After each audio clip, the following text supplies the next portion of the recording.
Wanita ini ingin awet muda selamanya. Setiap hari mandi sama susu. Orang miskin dapat susu gratis setiap hari. Tetapi mereka tidak tahu ini adalah susu yang dipakai sama wanita itu untuk mandi. Ceritanya terjadi di zaman kuno. Ratu melihat mawar dengan duri mekar di salju putih. Dia mengangkat tangannya untuk menyentuhnya, tetapi tangannya tertusuk duri dan berdarah. Pada saat itu, dia membuat satu keinginan. Dia berharap bayinya akan lahir dengan kulit seputih salju, bibir semerah darah, rambut sehitam eboni. Tidak lama kemudian, sang ratu melahirkan seorang bayi perempuan. Itu putih salju. Putri diberi dari Tuhan ini dicintai oleh semua orang. Tidak lama, ratu meninggal. Di saat raja patah hati, tentara misterius mengobarkan perang. Lalu raja bertempur dengan gagah berani. Tentara itu sepertinya terbuat dari keramik. Raja dengan cepat menang. Dari kerumunan, dia melihat seorang wanita bernama Ravenna. Raja tertarik dengan kecantikan wanita itu. Tidak lama setelah itu, Ravenna menjadi ratu baru. Tak disangka di malam pernikahan pertama, sang ratu mengeluarkan pisau dan menikam raja sampai mati. Ternyata Ravenna adalah pemimpin pasukan itu. Kastil itu dengan cepat diserang. Ratu memerintahkan bunuh semua orang ada di dalam kastil. Putih salju dipenjara di benteng yang dibentengi. Setelah itu, Ravenna menyatakan dirinya sebagai ratu. Sejak saat itu, semua kota jatuh ke dalam kegelapan. Ratu memerintahkan pembunuhan semua lawan. Ratu percaya bahwa ketika dia memiliki kecantikan abadi, dia akan memiliki segalanya. Setiap hari Ratu akan mandi dengan susu. Menyedot daya hidup gadis-gadis muda. Ratu sangat kejam, brutal. Pemberontak akan ditangkap, hatinya hancur dengan tangan ratu sampai mati di tempat. Sang ratu memiliki cermin ajaib yang memberikan kekuatan magisnya. Setiap hari ratu bertanya, cermin yang ada di dinding, siapa di dunia ini yang bisa seindah aku? Di awal setiap hari, cermin ajaib memberikan jawaban yang sama. Adalah Anda, Ratu. Anda adalah orang paling cantik di dunia ini.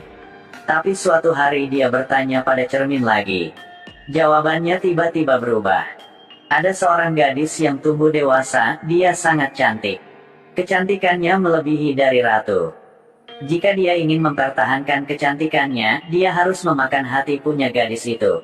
Dan gadis itu adalah salju putih. Gadis pirang ini setelah satu malam menjadi wanita tua.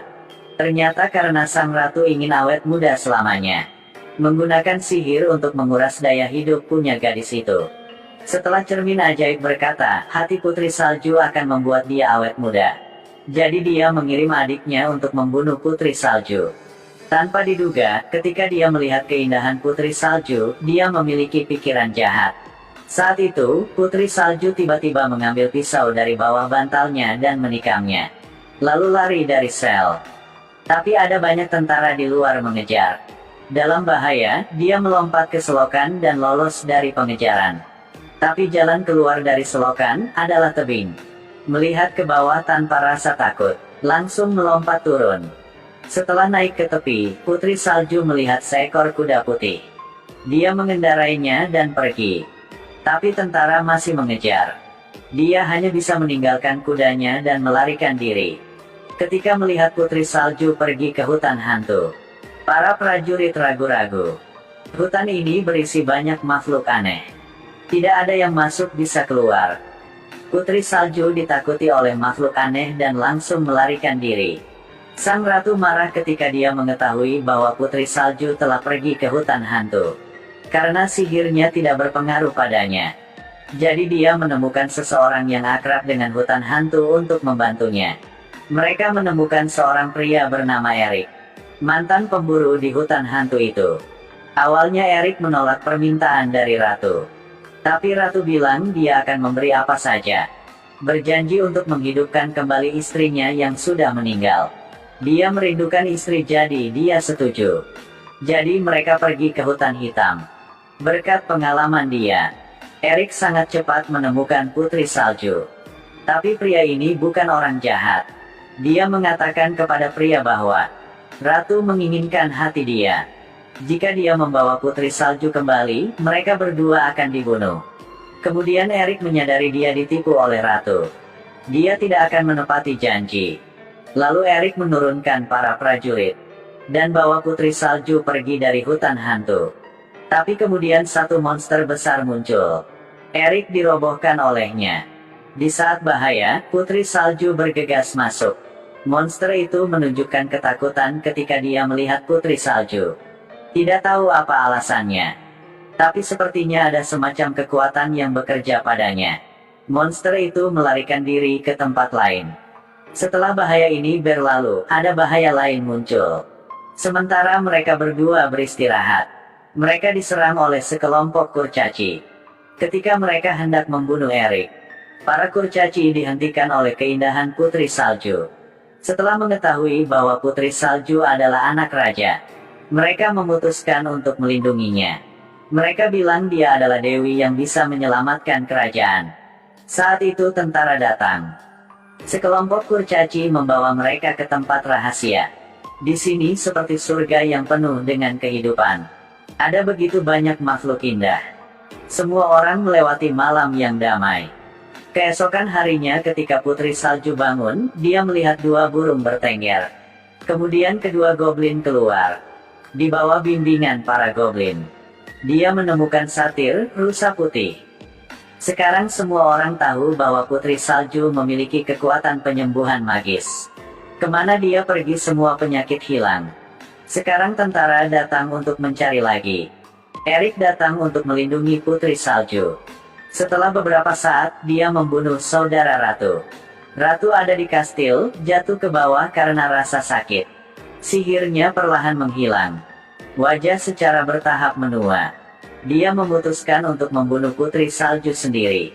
Pada saat ini, Putri Salju bertemu satu orang. Orang yang dia diam-diam cintai. Setelah membawa Putri Salju ke tempat yang sepi, dua orang berciuman dengan penuh gairah. Pria itu memberi Putri Salju sebuah apel. Putri Salju makan tanpa ragu. Tapi dia diracun, langsung jatuh. Kali ini, pria itu muncul dalam wujud aslinya. Ternyata dia adalah ratu. Karena dia ingin makan jantung punya Putri Salju. Tepat ketika dia ingin membunuh Putri Salju, Erik dan Pangeran William datang berlari. Ratu tahu dia tidak bisa melawan mereka. Berubah menjadi sekawanan gagak dan melarikan diri. Saat itu Putri Salju kena racun, dia langsung pingsan. William sangat menyakitkan. Berikan dia ciuman terakhir. Sayang sekali dia tidak bangun seperti dongeng. Sekarang Ratu terluka.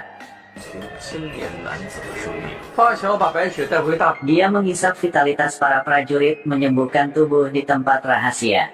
Ini adalah orang-orang yang mendukung ayah Putri Salju. Erik yang patah hati memberikan ciuman pada Putri Salju. Tiba-tiba Putri Salju bangun lagi. Semua orang sangat terkejut. Iman mereka menjadi lebih kuat. Putri Salju adalah orang yang memimpin mereka untuk menggulingkan Ratu. Putri Salju mendorong semua orang, meningkatkan kekuatan bertarungnya. Putri Salju dan pasukannya tiba di kastil. Tapi kastil ini dipertahankan dengan baik. Mereka tidak tahu bagaimana cara masuk ke dalam. Putri Salju sekarang mengingat jalan keluar rahasia yang pernah dia lalui. Para kurcaci mendobrak masuk ke pedalaman dan buka gerbang bentengi punya kastil. Mengatasi semua rintangan, Putri Salju menemukan Ratu. Ratu lebih kuat sekarang. Gunakan sihir dia. Mengepung para tentara punya Putri Salju. Ketika Ratu mengendalikan Putri Salju, karena sedikit kecerobohan, dia ditikam sampai mati oleh Putri Salju. Wajah dan penampilannya kembali ke bentuk aslinya. Masa kelam kerajaan telah berakhir. Cerita akhir di sini. Putri Salju menjadi ratu baru. Kerajaan ini penuh dengan kehidupan lagi. Semua orang bahagia dan hidup damai. Putri Salju dan Erik saling memandang dengan penuh kasih sayang. Oke, video berakhir di sini. Terima kasih dan sampai jumpa.